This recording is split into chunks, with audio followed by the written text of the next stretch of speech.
말씀은 사무엘하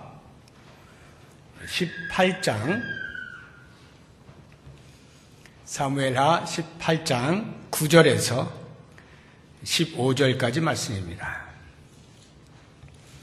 사무엘하 18장 9절에서 15절까지 말씀 한 절씩 교독하도록 하겠습니다. 압살롬이 다윗의 부하들과 마주치니라. 압살롬이 노새를 탔는데 그 노새가 큰 상수리나무 번성한 가지 아래로 지날 때에 압살롬의 머리가 그 상수리 나무에 걸림에 그가 공중과 그 땅 사이에 달리고 그가 탔던 노새는 그 아래로 빠져나간지라.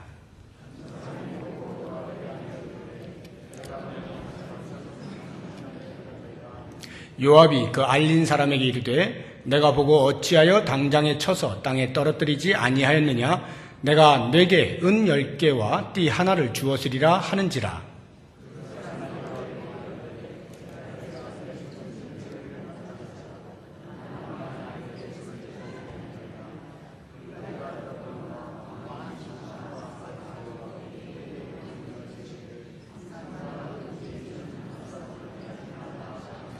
아무 일도 왕 앞에는 숨길 수 없나니 내가 만일 거역하여 그의 생명을 해하였더라면 당신도 나를 대적하였으리이다 하니.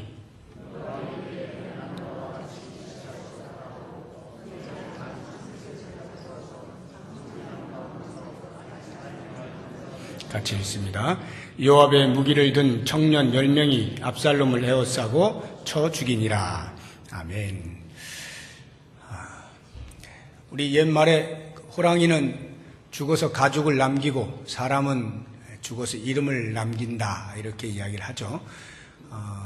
그 말의 의미는 사람이 죽은 이후에도 그 족적을 기릴 수 있는 공헌을 하는 사람으로 살아야 하지 않겠느냐라고 하는 의미일 것입니다.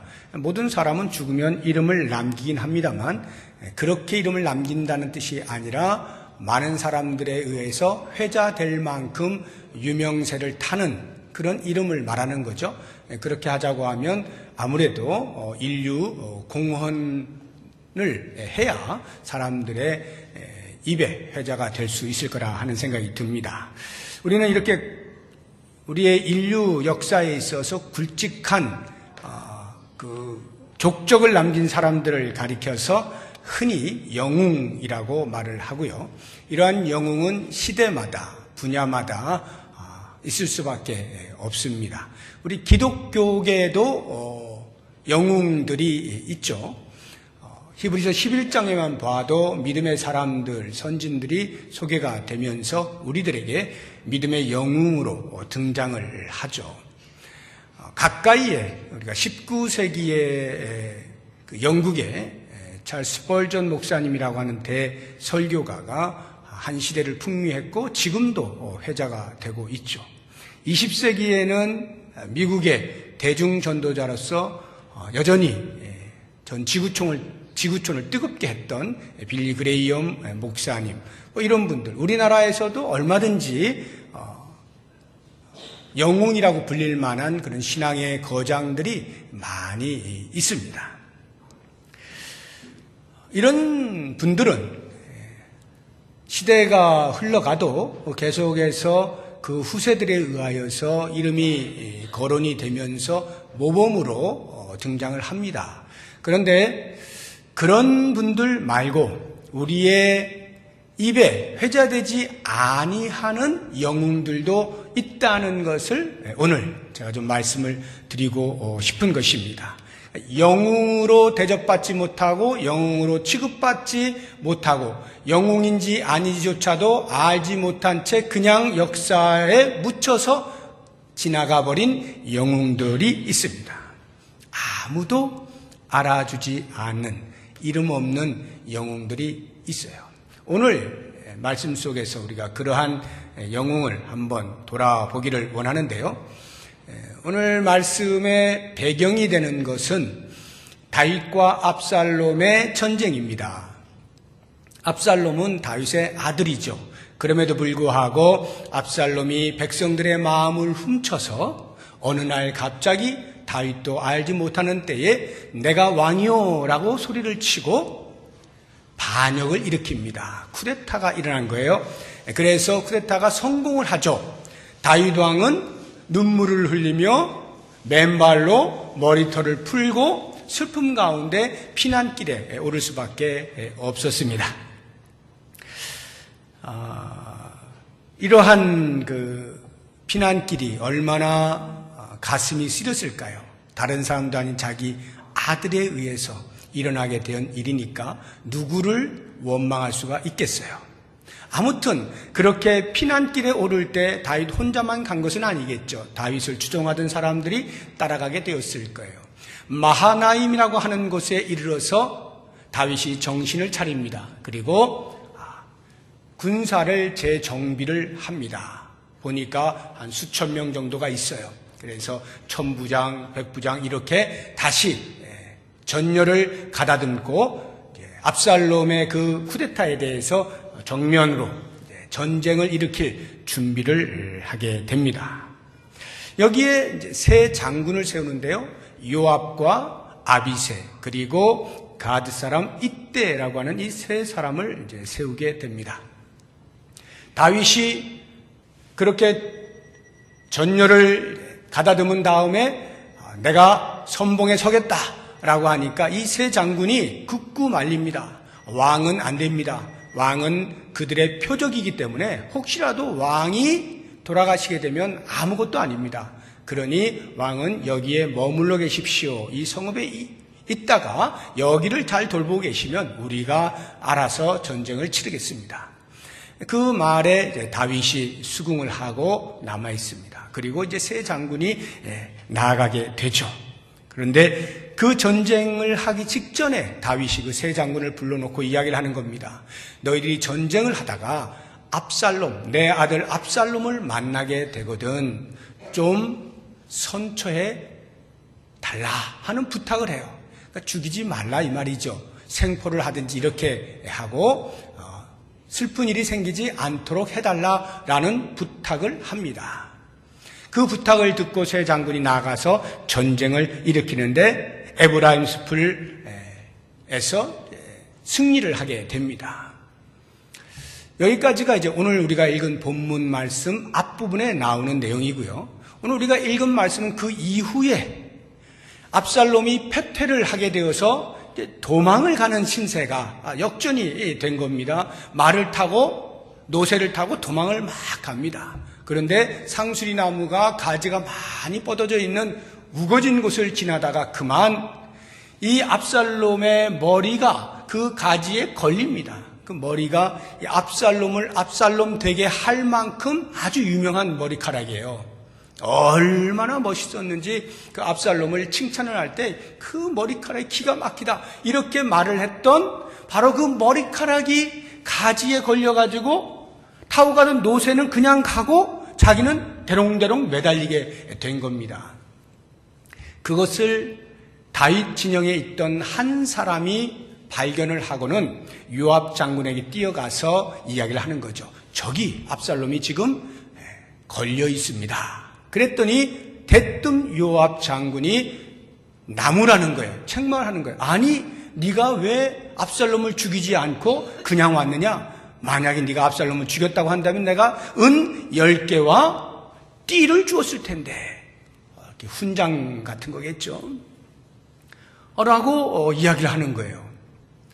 그때 이 한 사람이 제가 은 1000개를 받는다 할지라도 저는 그렇게 할 수가 없습니다. 왕이 죽이지 말라 했기 때문에 저는 그렇게 할 수 없습니다. 만약 제가 죽였다고 하면 장군께서도 왜 죽였냐고 또 아마 분명히 문책을 할 것입니다. 이렇게 대답을 하니까 요압이 야 너하고 말 씨름할 시간 없어.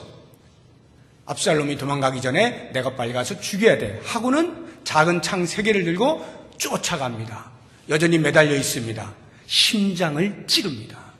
그리고는 요압의 수하에 있던 10명의 젊은 군사들이 그 압살롬을 완전히 쳐 죽입니다. 여기까지가 오늘 우리가 읽은 15절까지의 내용입니다. 저는 이 말씀에서 이제 두 사람을 비교를 하려고 하는데 한 사람은 요압이고 또 다른 한 사람은 한 사람, 군인, 그 군사 한 사람, 이름도 없어요. 이 두 사람을 비교를 해보려고 하는데, 먼저 요압 장군은요, 여러분들이 그 구약 성경을 읽어보시면, 그 역사서를 읽어보시면, 다윗 될 수 있었던 것은 전적으로 요압의 힘이 큽니다.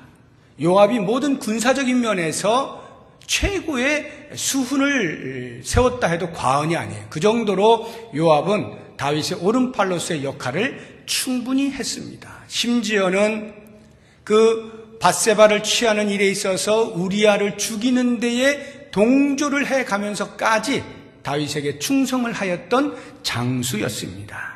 훌륭한 장군이라고 할 수가 있죠. 그런데 이 장군은 적어도 본문에 나타나고 있는 이 장면 속에서는 자신의 자신의 판단을 더 신뢰했어요. 다윗 왕의 말보다.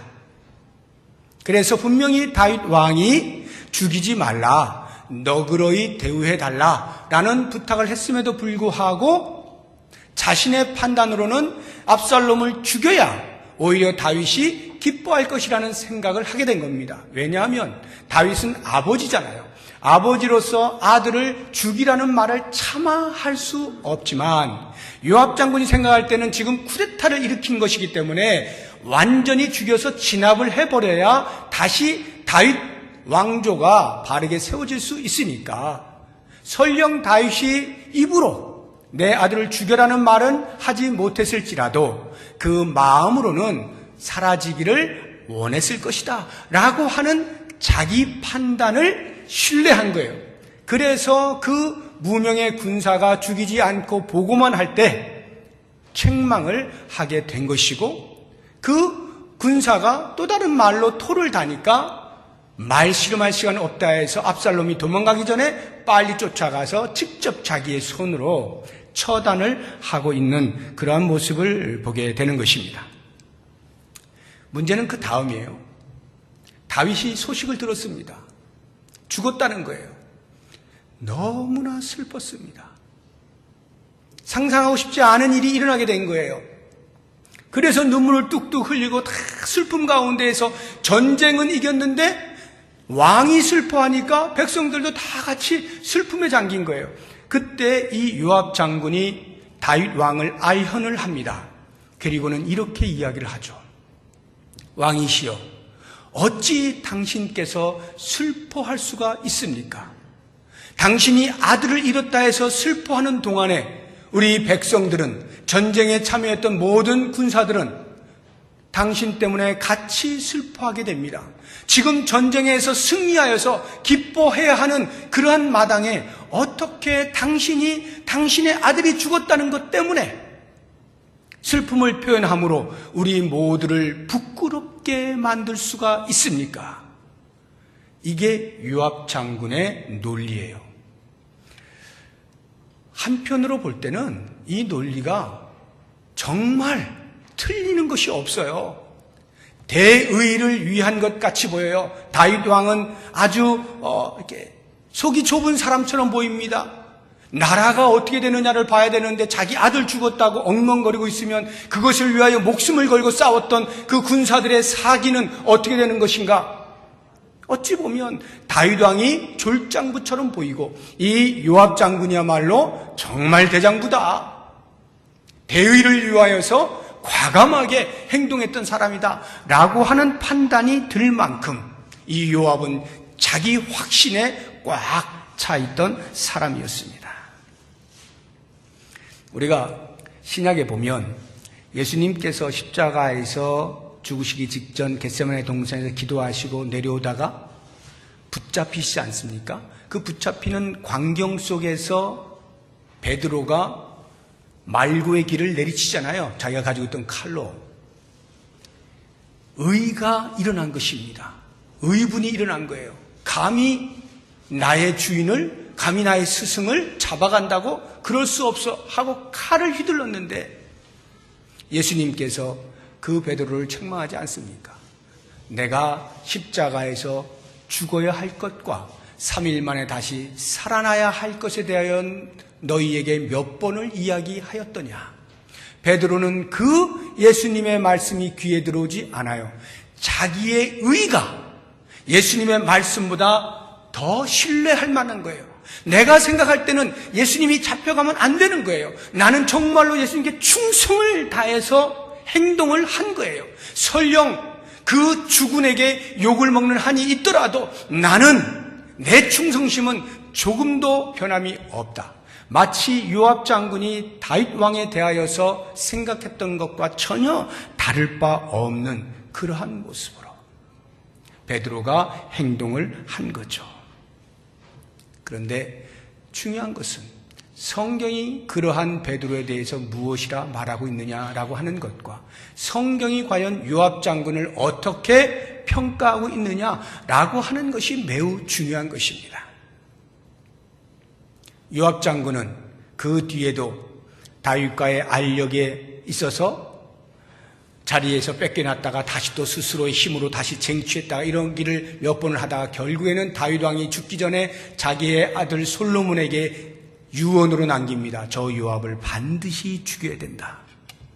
다윗이 유언으로 남겨요. 그래서 솔로몬 왕이 분하야를 시켜서 요압을 살해합니다. 요압의 마지막 생은 죽임을 당하는 거예요. 이 말의 의미는 성경은 요압을 충성된 장군으로 보지 않겠다라고 하는 말입니다. 자기의 열심, 자기의 의는 너무나 확고했고 한편으로 보면 정말로 다윗 왕에게 충성을 다했던 장군이었음에도 불구하고 왕의 말을 듣지 아니하고 자기의 판단에 맡겨서 행동을 했던 이 요압에 비하여서 이제 우리가 보게 되어질 무명의 한 사람, 이 군인은 어떠했는가? 10절을 보니까 한 사람이 보고, 이름도 기록이 되어 있지 않아요? 그 군사의 이름도 없어요. 그냥 한 사람이에요. 무명의 군사입니다. 이 무명의 군사는 요압 장군의 말보다 다윗 왕의 말, 자기의 최고의 주군, 그 주군에게, 그 주군의 말씀에 순종을 한 모습을 보게 됩니다. 그래서 압살롬을 죽이지 않고 생포할 목적을 가지고 요압 장군에게 보고만 올렸던 것이죠. 요압의 책망을 들은 다음의 행동을 보세요. 저는 이런 생각이 들어요. 요압 장군이 막 책망합니다. 야, 네가 지금 바로 죽였어야지 왜 그냥 보고 있어? 도망가면 어떡하려고? 라는 말을 들었다고 하면 아마도 100의 99명은 아, 그런 겁니까? 죽여야 되는 것이었나요? 알겠습니다. 지금이라도 제가 당장 가서 죽이겠습니다.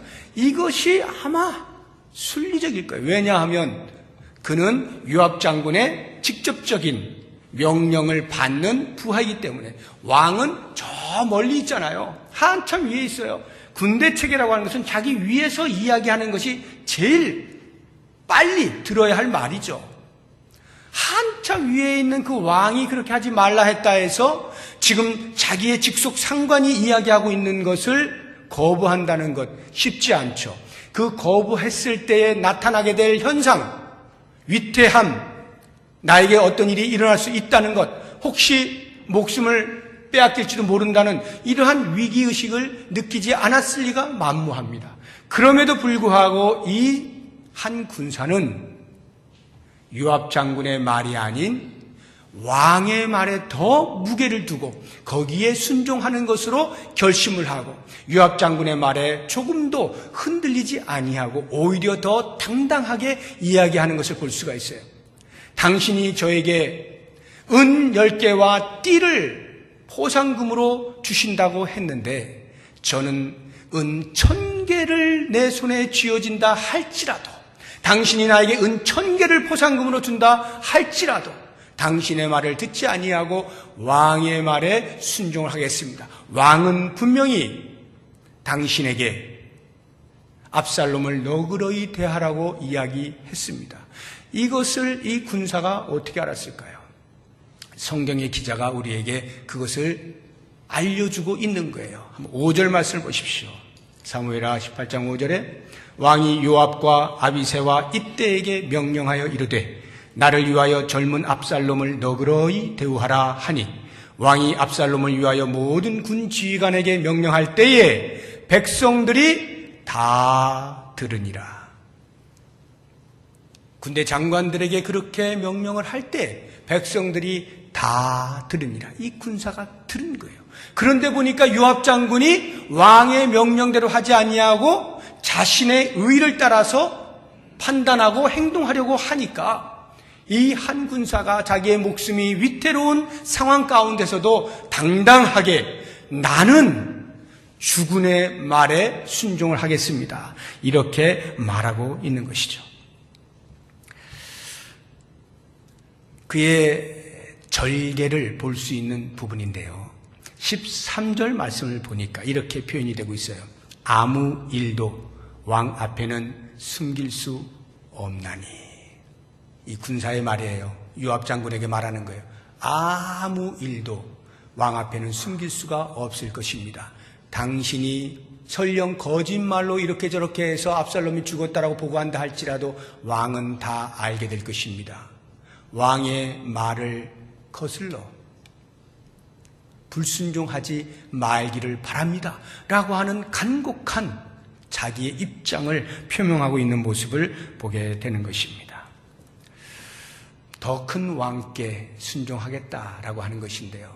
저는 이 말씀을 보면서 많은 적용들을 할 수가 있겠습니다만 오늘날 우리의 한국교회의 모습을 보면서 나름 제가 생각해 보는 것은 대부분의 주의 종들은 하나님의 말씀대로 살고자 애를 쓰고 몸부림치고 목회에 전념을 하고 있습니다만 간혹 가다가 크게 교회를 이루어낸 분들 가운데에서 간혹 가다가 실수를 하는 분들이 계셔요. 자기도 모르는 사이에 그렇게 키워놓은 자신의 열심과 의가 하나님을 넘어설 때가 있어요. 그래서 자기 왕국이라 착각을 하는 경우가 있는 거예요. 그 왕국에서 왕 노릇을 하고 있는 거예요. 온 성도들에게 왕 앞에 순종할 것을 요청을 하는 거죠. 얼마 전에도 이름만 대면 한국에서 손을 꼽는 거대 교회 가운데 하나가 그 아들에게 여러 가지 편법들을 사용해서 교회를 물려줬어요. 엄청난 잡음들이 있음에도 불구하고 그것을 잠재하고 시도를 해서 마침내 통과를 시킨 겁니다. 그래서 지난달에 위임을 시켰어요. 그 교회가 속해 있는 노회에서도 난리가 나고 전국적으로 난리가 났습니다. 그렇게 할 수 있는 것은 내가 세운 교회다라는 거예요. 내가 이렇게 놓은 이 교회, 그것이 뭐가 그렇게 잘못됐느냐라고 하는 이야기입니다. 그런데요, 주님께서 하시는 말씀보다 내가 생각하고 있는 하나님을 향한 충성심이 나의 그러한 행동과 판단을 충분히 커버해 줄 수 있다라고 하는 생각을 하는 것이죠. 나의 이 정도의 충성심이라고 한다면 이런 일들에 대해서는 충분히 하나님이 오케이 사인을 내리실 것이다 라고 하는 생각을 하는 거예요. 마치 요압 장군처럼 내 열심, 내 충성심은 주님 앞에 변함이 없어요. 다윗 왕에게 변함없다고 스스로를 여기는 요압 장군처럼 그렇게 되었을 때 그 소왕국의 왕으로서 자기 앞에 모두가 무릎을 꿇고 그 말에 순종하기를 원하지만 정작 교회의 머리가 누구이십니까? 예수 그리스도이시죠. 온 우주 만물을 창조하시고 직접 다스리시는 그분이 최고의 통치자죠. 우리 모두는 그 최고의 통치자 앞에 무릎을 꿇어야 되는 거예요. 왕이든 신하든 모든 사람은 다 최고의 통치자 앞에 무릎을 꿇고 그분이 무엇을 말씀하시는지를 귀를 기울여 듣고 거기에 순종을 할 때 교회가 교회될 수가 있는 거죠. 저는 그런 면에서 저도 목사의 한 사람으로서 그 책임을 같이 지고 있는 그러한 사람으로서 여러분들하고 같이 이런 묵상을 해보고 싶은 거예요. 만에 하나라도 저도 모르는 사이에 또는 제가 의도적으로 변절이 되어져서 하나님의 말씀보다 나의 말을 여러분들에게 더 강요하고 순종할 것을 요청하면 여러분들은 절대로 듣지 마십시오. 제가 아무리 어떠한 방법을 사용한다 할지라도 여러분들은 듣지 마십시오. 이 무명의 한 군사처럼 교회의 머리가 되시는 주님께서 무엇을 원하시고 주님께서 무엇을 말씀하시는가를 더 귀를 기울여야 됩니다. 그리고 그 말씀 앞에 순종하려고 애를 써야 합니다. 이 이야기는 주님께서 세워주신 목사를 무시해도 된다는 의미가 아니라 목사를 세우신 그분의 뜻을 어겨가면서 자신의 열심으로 무엇인가를 요청하고자 할 때 여러분들의 입장을 정확하게 표명하라 이거예요. 충분히 성도는 그럴 권리가 있는 거예요. 아까 우리는 베드로가 얼마나 자기 의에 빠져서 예수님께로부터 책망을 받았는지를 보았어요. 그런데 그 베드로가 부활하신 주님을 만난 이후는 어떻게 됩니까? 나면서부터 안진뱅이를 고쳐주니까 사람들이 난리가 났습니다. 종교 지도자들이 가만 놔뒀다가는 또 다른 어마어마한 세력이 생길 것 같아요. 그래서 베드로의 입을 막으려고 위협을 합니다. 그때에 베드로가 이렇게 말하죠. 하나님 앞에서 너희의 말을 듣는 것이 하나님의 말씀을 듣는 것보다 옳은가 판단하라. 이미 베드로는 깨달았어요. 자신의 실수를 통해서 반면교사를 삼은 거예요. 나는 주님의 말씀에 순종하며 사는 존재로구나 하는 것을 처절하게 경험한 거예요. 그래서 그 위협 앞에서도 너희의 말 듣는 것보다 하나님의 말씀을 듣는 것이 더 옳은 것 아니냐라고 분명하게 자기 입장을 표명하고 있는 모습을 봅니다. 할 수 없이 놔줬어요. 그런데 아나니아와 삽비라의 사건이 생기면서 또 많은 사람들이 베드로 곁에 몰려듭니다. 위협을 느꼈습니다. 그래서 그들이 베드로를 옥에다 가두었어요. 주의 사자가 그를 꺼집어내서 다시 회당에서 말씀을 전하게 합니다. 옥에 가봤더니 베드로가 없어졌어요. 사람들을 시켜가지고 다시 그 회당에 있는 베드로를 잡아다가 붙잡아 놓고 또 위협을 하는 겁니다. 그때 베드로가 이야기합니다. 사람보다 하나님께 순종하는 것이 마땅하니라. 이것이 베드로의 모습이었어요. 변화되어진 모습.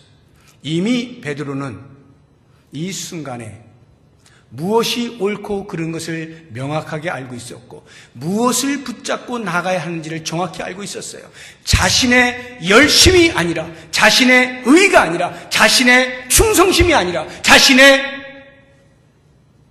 노력이 아니라 주님께서 무엇을 말씀하고 계시는가, 주님께서 나에게 원하시는 것이 무엇인가, 이것에 모든 초점을 맞추고 그렇게 행동하기로 작정을 해버린 것입니다. 이러할 때 죽음 앞에서 당당할 수가 있게 되는 것이죠. 사랑하는 여러분, 저는 오늘 이 요압 장군과 무명의 군사를 비교하면서 여러분들에게 도전하고 싶은 거예요. 요압 장군이 되고 싶은가, 아니면 이 무명의 군사가 되고자 하는가? 나의 의, 나의 열심인가? 아니면 하나님의 말씀에 대한 순종인가? 내가 얼마나 열심히 해서 이름을 남길 것이냐? 아니면 얼마나 하나님의 말씀에 철저하게 순종하여서 설령 그것이 내 이름이 남지 않는 한이 있더라도 순종을 최고로 알고 살 것이냐? 이 선택을 할 필요가 있어요. 무명의 영웅, 지금 이 순간에도 제가 말씀을 증거하지 아니하면 이 군사의 행적은 드러나지도 않습니다. 어디에도 찾아볼 수 없어요. 이것으로 끝이에요. 우리의 눈으로 볼 때는 전혀 영웅도 아니고 사람들의 입에 회자될 만한 사람도 아닌 것처럼 보이지만 저는 믿기로 하나님의 눈으로 볼 때 과연 누구를 영웅이라 말씀하실까? 주의 말씀 앞에 신실하게 순종하고자 하는, 이름 없이 빛도 없이 감사하며 섬기고자 하는, 이것이야말로 진정한 영웅의 모습이 아닌가라고 하는 것들을 생각하면서 여러분들에게 도전합니다. 무명이어도 좋다. 역사에서 내 이름이 지워져도 좋다. 주님께서 말씀하시는 그 말씀 앞에 순종하는 자로, 그것으로 충성된 삶을 살자. 이와 같은 각오와 다짐이 있는 여러분들 되시기를 주의 이름으로 축복합니다. 기도하겠습니다.